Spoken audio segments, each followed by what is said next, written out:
help yet to reach Manam Islanders? O'Neill to raise Manus Rape with Australian Prime Minister. Sir Julius says New Ireland must benefit from deep-sea mining. This is the National EMTV News with Meriba Tulo. Good evening and welcome to another working week. While help is still to reach the island of Manam in Madang province, hunger is looking to be the main problem now for the people. Word from the Madang Provincial Disaster Unit is still unclear on when exactly the relief supplies will reach the island. The people have been surviving on breadfruit and coconuts, with this being the third week after the minor eruption on the island. Starvation will hit the island if help doesn't reach the people by the end of Tuesday, which is tomorrow, and they are calling on the government for immediate help. Night me bla stop and me bla fret, me bla no sleep good, even community too. Me bla stop na me bla fret, so me bla appeal lo government can look low. Osem this a situation me bla stop longan, me bla need lo move. Online win him gold. Online on him silver one email. Trap money through ya mi blarim. Nam why one lilig man tasol kiss him trap money na mi bla triangle now. Bara pa ni mi bla 7 days now. No one plug good bla halibi mi kam. Why? Kaman nuklu la risla.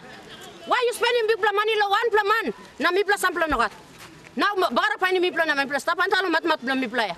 Now why na em wokim disla kind lo mi bla manam na em kisim all refugees lo manus na give him detention.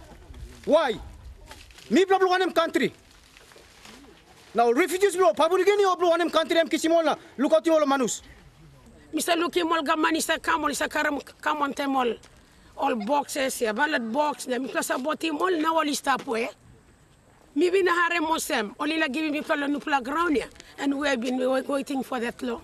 How long are we going to wait? If the government of the day doesn't want us to be a liability to the government of the day, we need to be resettled properly in a long-term sense, in a long now that's all. Meanwhile, an outbreak of diseases is expected to happen soon, even after the relief supplies arrive, because the people are still exposed to the volcanic ashes. Meeting by planti bakamuantem diarrhea or pepequara cases long this man sikam due to this eruption. Yeah. The ashfall from the volcano is still active, causing panic among the people, especially the children. Ward members of villages on the island say, as representatives of the government on the island, they are not able to do anything except tell their people that help is on the way and they have to be strong and survive. We will be sending a team with some relief supplies to go and organize relief supplies in Madang so that our people of Manam Island can have access to clean water, some food, some medicines. We will take priority in mobilizing that. Rachel Shise, National EMTV News, Madang.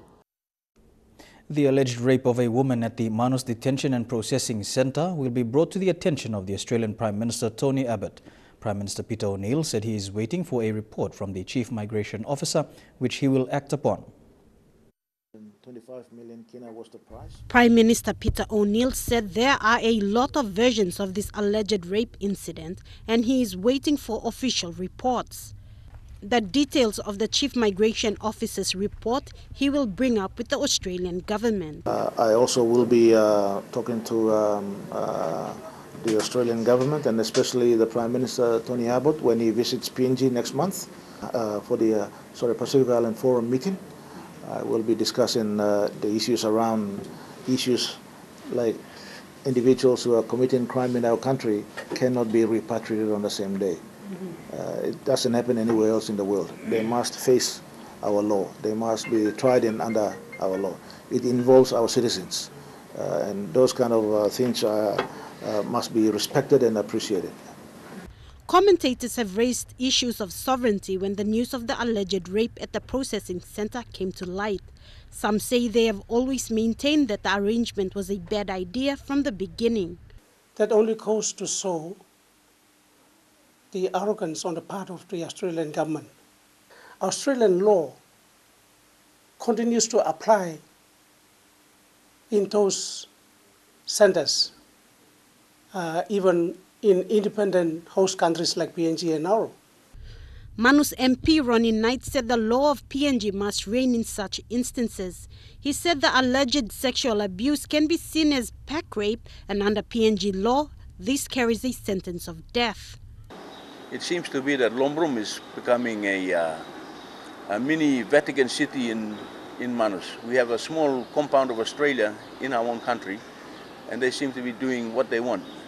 When commenting on this issue, Police Commissioner Gary Baki said any crimes committed on PNG soil should be investigated by the Royal PNG Constabulary. That aspect of it has to be respected. We are a sovereign nation. We have a police force that is competent to do the investigations, and it must be given that responsibility. Sarah Aupong, National EMTV News. Speaking on FM 100's Talkback show today, Prime Minister Peter ONeill urged Papua New Guineans to maintain confidence in its government and economy. He said talking down the economy affects investor confidence, which in turn affects the jobs of Papua New Guineans. Available for investments. We are competing with the rest of the countries. The last thing we need to do as a country is talk our own economy down. When other people, as I said, when I look at this independent report by a Singapore-based, globally respected organization like FEX Global Energy, they give me hope that there are people who think highly of PNG as the investment destination. Absolutely. We have all the things going for us. We have a strong economy that is growing at between 11 and 15% per annum. We could have grown to 21%, but because of the prices declining on the gold, copper, and oil and gas, our revenue has come down, so the growth has slowed down a bit. But still, it is a very healthy growth. When you compare it to countries like, any country in this region, nobody has got those kind of figures. Globally, nobody has got this kind of figures. We are only one of the very few countries getting this kind of growth rates. A 2-week court mock exercise has given new police recruits a significant insight on what to expect in a courtroom. The drill, conducted under the Papua New Guinea Australia Community Policing Partnership Program, is one practical skill the trainees must master while in the training college. Police Minister Robert Atiafa was present to witness the exercises at the Bomana Police College this morning. The mock exercise is a new concept introduced into the college this year. It is designed to train recruits on how to prepare practical statements and present evidences in a courtroom. The training gave the recruits the real feeling of being questioned by a prosecutor or a defense lawyer. All legal practitioners who participated in the 2 weeks training are from the law fraternity. In playing the role of judges and also defense counsel, and the recruits get a first-hand experience of what it's like to give evidence in a court, and they do that in the safety of a training college, so they don't end up in a courtroom for the first time and it's real. This training reflects the emphasis on the 26 weeks modified recruiting training program, where the recruits are engaged in more practical skills training than theory exercises. The mock exercise creates a make-believe scenario where recruits undertake an investigation simulation in their training. They are required to interview the witnesses and offenders, lodge an offender in the cells, and prepare a brief of evidence before they appear in a mock court to present their evidence. It's very impressive. It's good to give that feeling to the young trainees while they are on the campus. And when they are out there, they'll already be skilled with the tool of prosecution and arresting and all those. This training is a development tool for the recruits to enhance their knowledge in court proceedings and to build confidence within individual recruits while they are preparing for a police career. Tekla Gunga, National EMTV News. The Independent Public Business Corporation has a new general manager for projects. Today, the IPBC announced the appointment of Carolyn Blacklock to the position, which provides leadership in a range of existing and new projects and investments within IPBC and its state-owned enterprises. The position's portfolio includes the Leh Tidal Basin, the Port Moresby Sewage System Upgrade Project, the Ramutu Hydroelectric Project, and the Port Moresby Port Relocation Project. Ms. Blacklock is an experienced specialist in infrastructure finance and implementation with a successful career in retail, commercial and investment banking with ANZ and Westpac, and was most recently held the position of resident representative of the International Finance Corporation to PNG. Prime Minister Peter ONeill says mismanagement of funds, including awarding contracts to contractors lacking capacity to build homes, has caused delays in new police housing in PNG. The Prime Minister has backed calls made by Police Minister Robert Atiafa for the Police Commissioner to provide a report to the department so that an investigation can be initiated into funds spent. Bethany Harriman reports. The O'Neill-Dion government on many occasions has promoted Papua New Guinea as an investment destination. In the government's bid to invite investors, it has allocated millions of kina to improve the state of the PNG Royal Constabulary.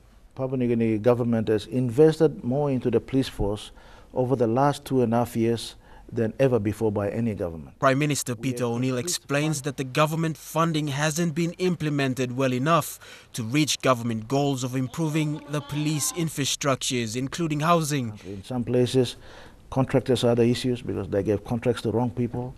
People who had no capacity to build these houses were given contracts. They have the standards are very poor, and of course some mismanagement has taken place. Policemen and women continue to live in poor housing. These pictures show the incomplete 2.5 million kina Bumbu housing project that began in 2012. In Madang, police families continue to live in squalid conditions where the houses are crumbling away as they use their own money to maintain them. The chronic police housing problem comes as a blow to the national government, who has been promoting Papua New Guinea as an investment destination. Now, the success of that promotion hinges on how well policemen and women can create safer communities. The police housing problem makes it difficult for police to do their jobs in some parts of the country, as there is manpower shortages in areas where there isn't enough police housing.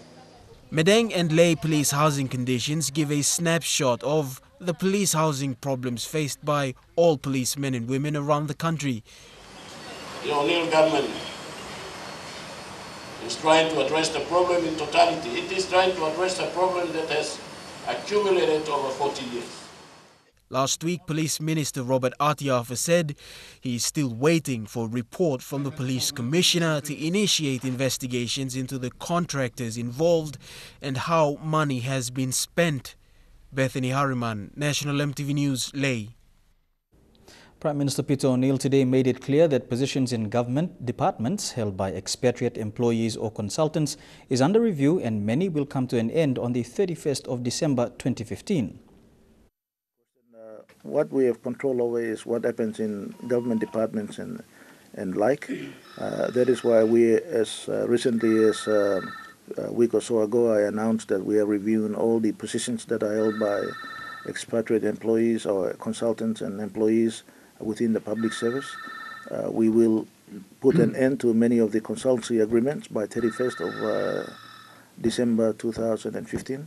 By 1st of January, we will only employ people who are needed in those departments, who are going to contribute meaningfully, where we lack the skills or the ability, or whether there is shortage of the skill that we require.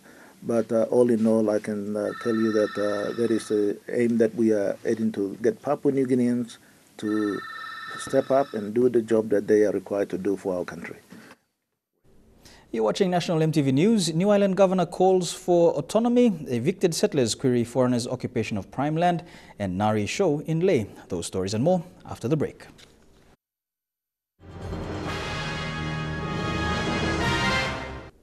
Welcome back to the news.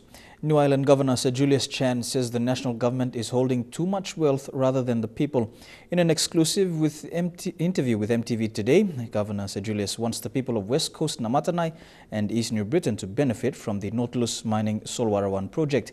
He made these statements following government's intention not to identify landowners since the project is in the sea. Anything happen, I will hold the government absolutely responsible.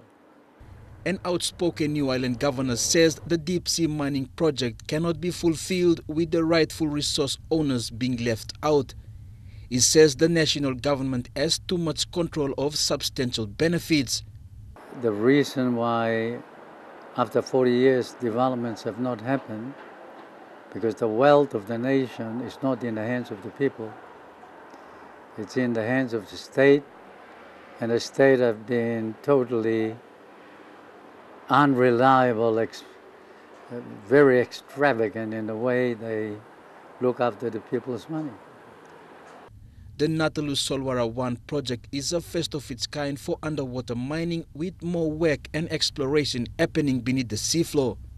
However, Governor Chen admitted that the new island government did not approve the project but had special understanding with the developer.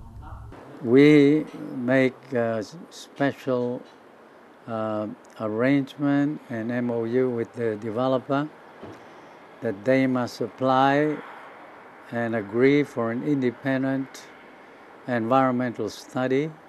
And with the country celebrating 40 years this year, the new island governor has again called for New Ireland's autonomy.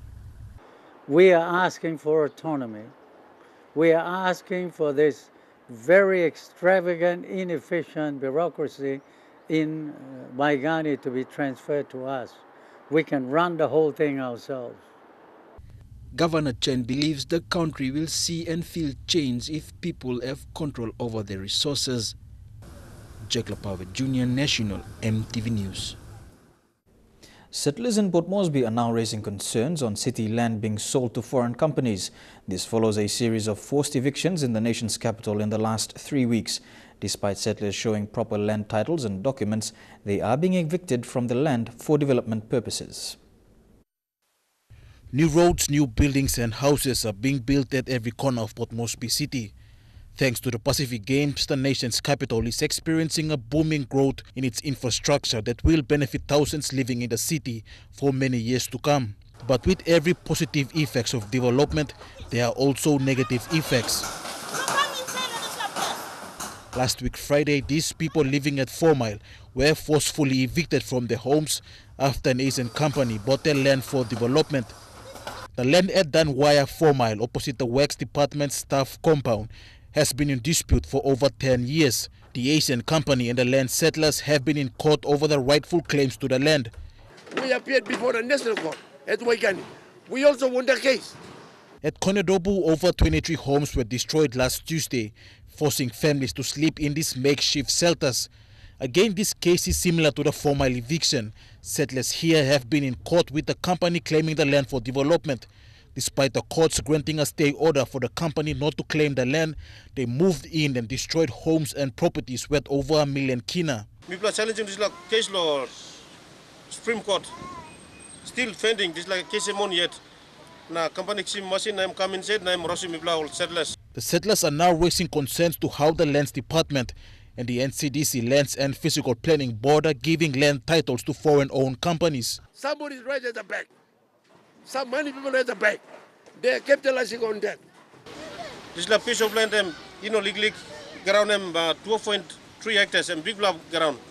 Now this is a one block company that's on WK PNG been this title, but it's a prime piece of land now. This is a one block company that's this title. While Lands Minister Benny Allen issued a warning to settlers living on state land to vacate the land for development, he didn't mention where or how these people will be relocated. If a developer comes in there or these two title holders come in there, they are likely to evict them.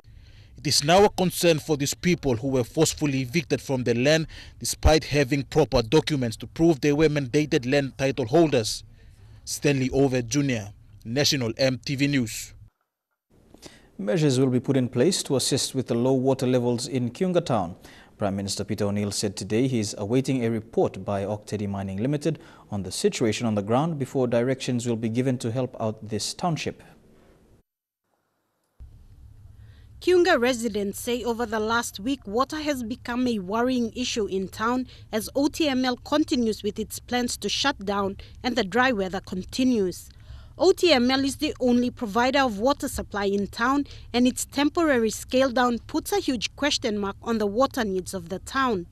The Prime Minister said he will be making decisions to the short-term and long-term solutions of this need once he has the status report from the company. I will be talking to Water PNG and of course I warn people about immediate interventions that we may have to do. We may have to fly in some supplies of water and other critical medicines and things that people will need immediately.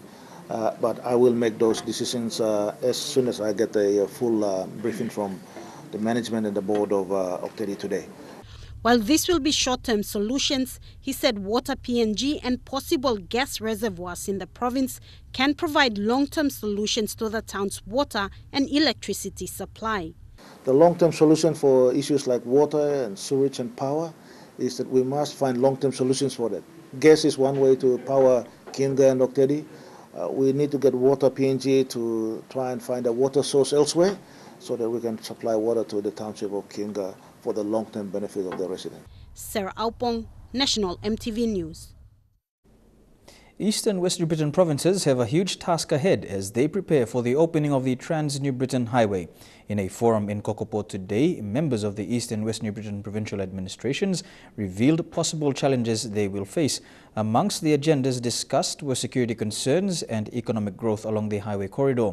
Edwin Fidelis has this story from Kokopo. The forum today brought together a group of thinkers from the East and West New Britain provinces. Their aim is to discuss a way forward in addressing challenges that they are most likely to face when the New Britain Highway opens up. We need to continue to share ideas so that we can learn from each other. First, the economic growth for ordinary people who will live along the highway have been recognized and discussed during the gathering. Mainly to prepare the people along those corridors so that only owning direct development. I know what by bulldozing something and good plan. While the New Britain Highway is seen as a development pathway, the provincial administrations have been encouraged to look into the future. What has been discussed during the forum today isn't something new.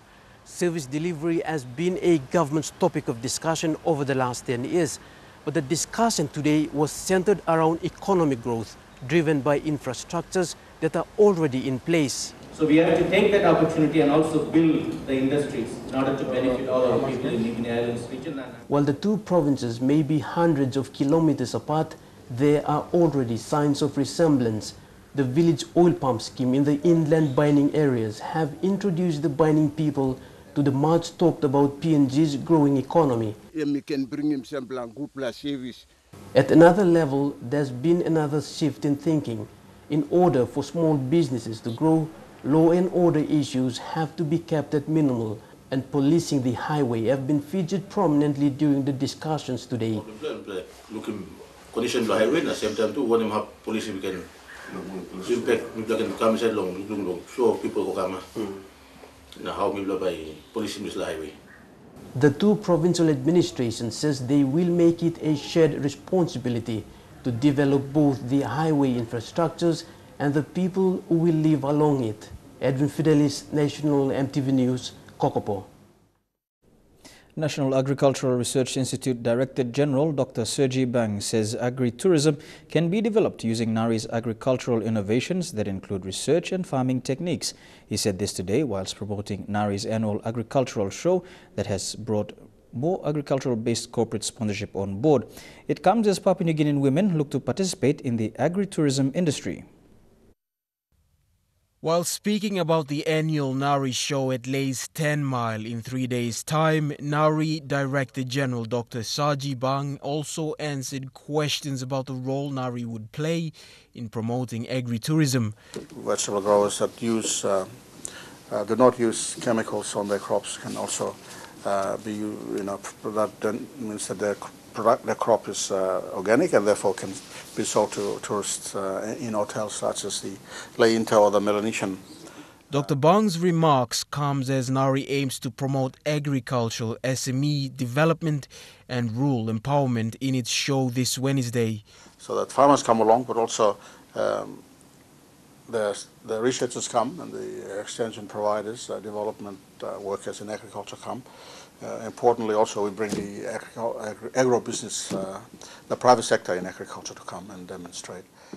About 85% of PNG's population live in rural areas and are engaged in some sort of agricultural base of living and income generation. Agritourism can become a pivotal factor for rural developments, says Women in Agricultural Director Maria Linibi. And for agritourism, I for one am always saying that if I go to another overseas country, first thing is I want a place to stay that's local, and I want to eat the local kaikai, the local food there. Bethany Harriman, National EMTV News, Ley. And now a look at the finance news. The kina closed unchanged at $0.3605 in the interbank market. At Bank South Pacific, your kina was buying $0.3530, $0.4736 Australian dollars, $0.3182 euro, and 43.46 Japanese yen. Looking at commodity prices at New York close, gold, coffee and cocoa closed higher, while copper closed the day lower. Palm oil, crude oil and copper all closed the day lower. And on the stock markets, the Dow Jones closed 46 points lower, the ASX closed at 128 points higher, and the All Ordinaries closed at 136 points higher as well. National EMTV News continues after the break. Stay with us.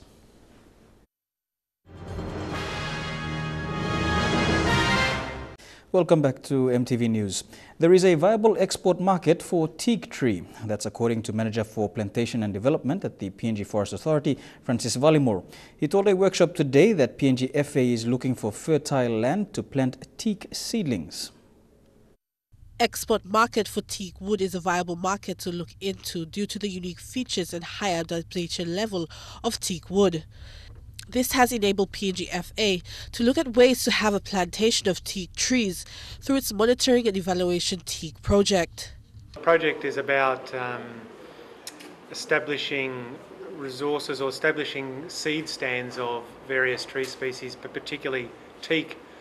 Teak is a very high value timber product that has a huge export market but very little supply, and so offers an opportunity for both companies, investors in PNG. The workshop held here at the National Research Institute was to look into impact pathways for the improvement and management of teak and sandalwood in Australia and Papua New Guinea. Teak is a tropical hardwood species of tree, scientifically known as Tectona grandis.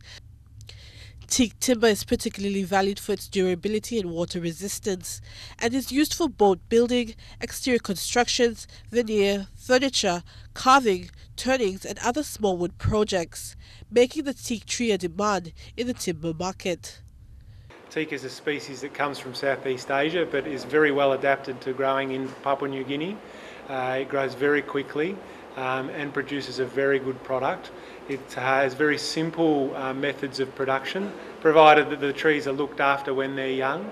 The trees don't take too much maintenance after a couple of years, and then, within 15 to 20 years you have a very good product. The problem currently faced by PNG FA is the availability of fertile land to plant the seedlings. Unfortunately, most fertile lands where the tree is suitable to grow in is used for oil palm. Palm is taking up a lot of the land at the moment. We are also in the race for land. There's not enough state land around the country, so 97% of the land is owned by the people.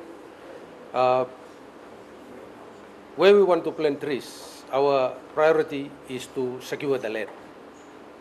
The Tectona grandis tree grows well in tropical weather in places like Morobe, Madang, East New Britain and parts of Central Province. Adelaide Xerox Curry, National EMTV News. Menyamia MP Benjamin Phillip has called for the fair distribution of funds to Menyamia district. An outraged Mr. Phillip called on Morobe Governor Kelly Naru to equally consider district plans and help accordingly. MP Phillip says Governor Naru's recent visit to the district has left many questions over development projects unanswered.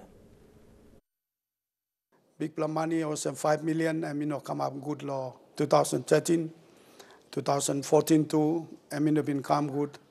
All this money blow you long. PSIP, distributing fair, now helping me good in Apa. Road and Bagara Pinisa. You supposed to put some money law, road blow me blah. You help him on Narabla district now, so when I'm Lomenyamia. However, Morobe Governor Kelly Naru said the Menyamia MP needs to visit the district and see for himself.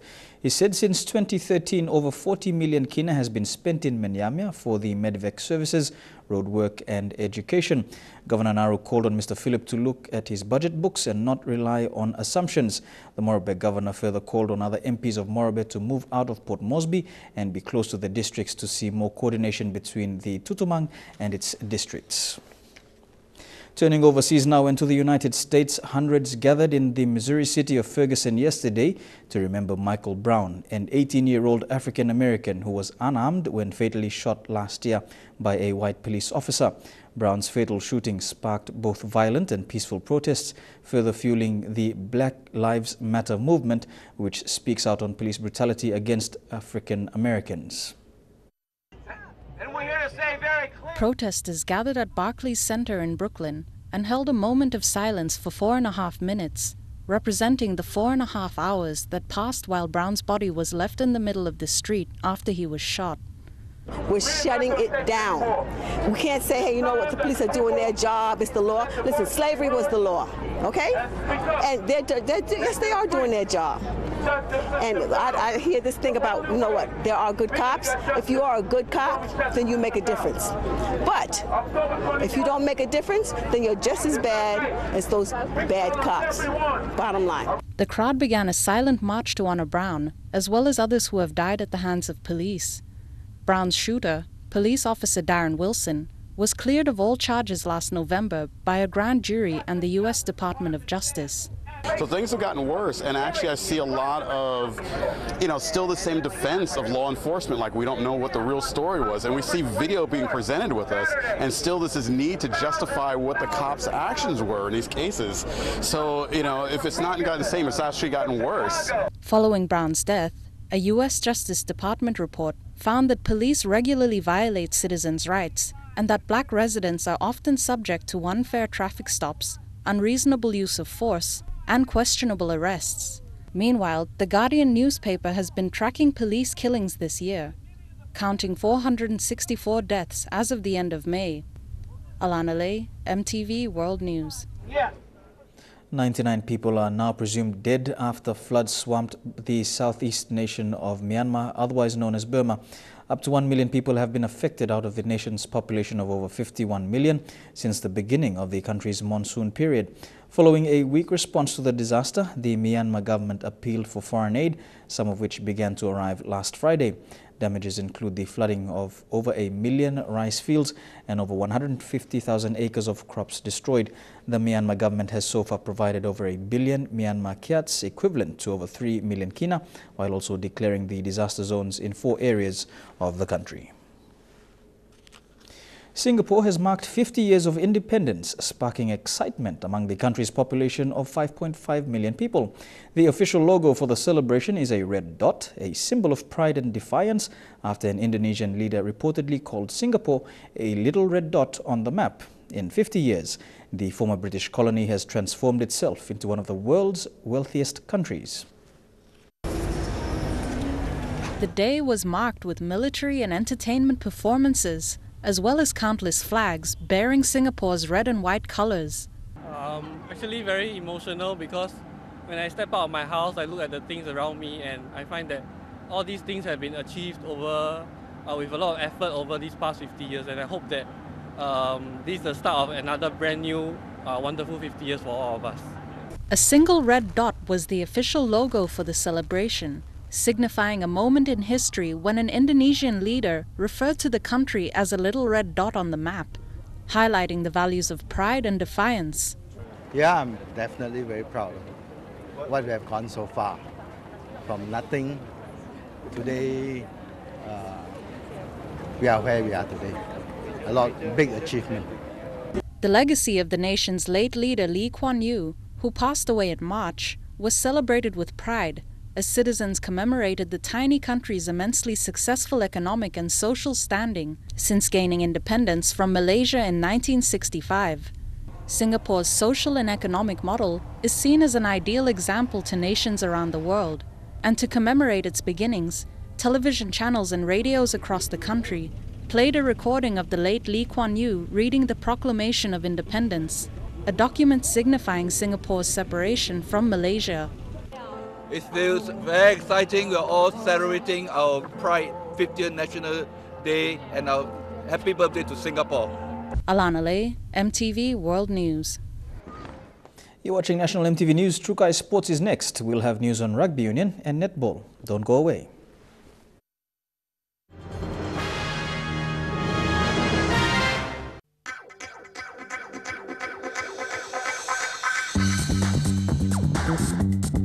Trukai Sports.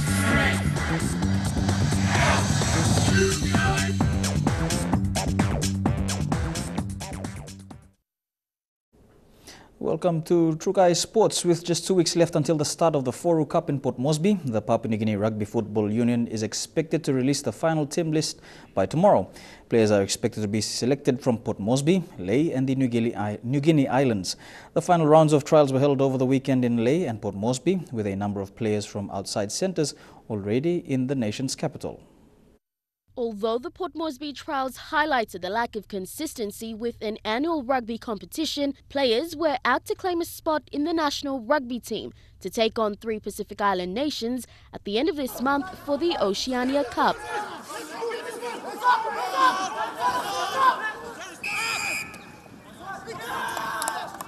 We need more game time to get gel together and run on same team. Currently, we have been game since September last year due to the South Pacific game, so we're a bit rusty. Team manager John Havora spoke of the trials and the plans the team has to address issues regarding more game time and structured plays should the Pukpuks reclaim the title as Oceania champions. What we have in the PNG team right now is a mixture of youth and experience, and I think you can see from the game today the scrimmage was a bit rough, but they picked up and look better with experience coming in and the weight that was in the scrums. We've got Nigel Genia, who's been in the papers and been interviewed. We also have here Rabi Namaliu Jr. and Richard Aitzi, as a son of Peter Aitzi. So they've joined us today. So that's a contribution from Australia. Brisbane-based Rabi Namaliu Jr. and Richard Aitzi made an appearance in their first game alongside the Pom-based players. This is my first run out today. We finished playing a season in Brisbane, so it was good to come into the team and after just one training session and get 80 minutes out. So definitely feeling better for the run, blow out the cobwebs. So it was me and Richard Aitzi who arrived on Thursday. So yeah, no, it's the squad's been welcoming, so that's a good thing. Namaliu, who would resume a leadership role as one of the seniors in the team, says the team's focus will be on the combinations and dimensions and, of course, the structures, which will become vital for the team's performance. I think, it's just definitely just getting used to the tempo of the game and getting used to the different structures that different teams play. But yeah, this is our first hit out, or my first hit out, and Richard Aitzi's, I think, as well. So I think we'll be better for the run next week. The team for the Oceania Cup will be finalised tomorrow and the boys will head into camp by the end of the week. Lorraine Genia, National MTV Sports. Trukai Sports continues with NRL after the break. Trukai Sports.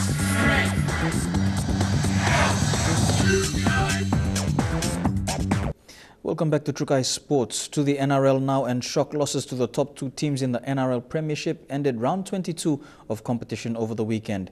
League high flyers Brisbane Broncos faced a tough 2-point loss to the Canterbury Bulldogs, and the North Queensland Cowboys were stunned by the Cronulla Sharks. Got him from behind and brought him down. It was the second loss in a row this weekend for the Broncos when they suffered a defeat to the Bulldogs. Clemmer on the outside, Jackson, they've got the ball out wide, back on the inside, Parrott for the line, he'll score! It's too simple. Canterbury held on to a thrilling 2-point victory on Friday night. Game and the Bulldogs deservedly win. The Sea Eagles scored themselves a crucial victory to give themselves a glimmer of hope to secure a spot in the finals when they defeated the South Sydney Rabbitohs 28 points to 8.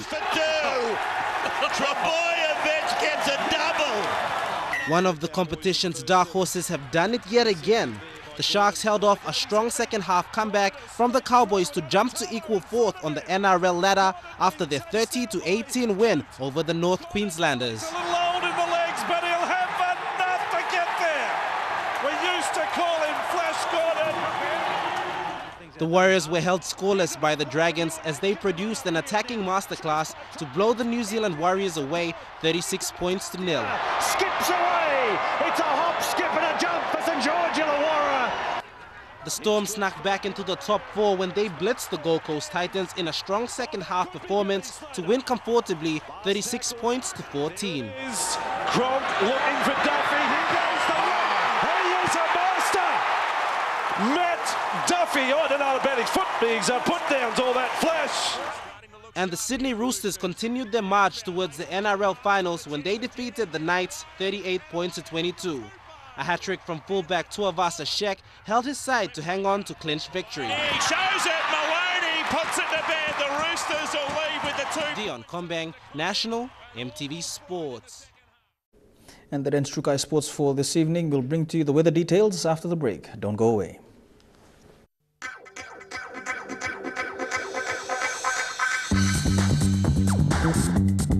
True Kai Sports.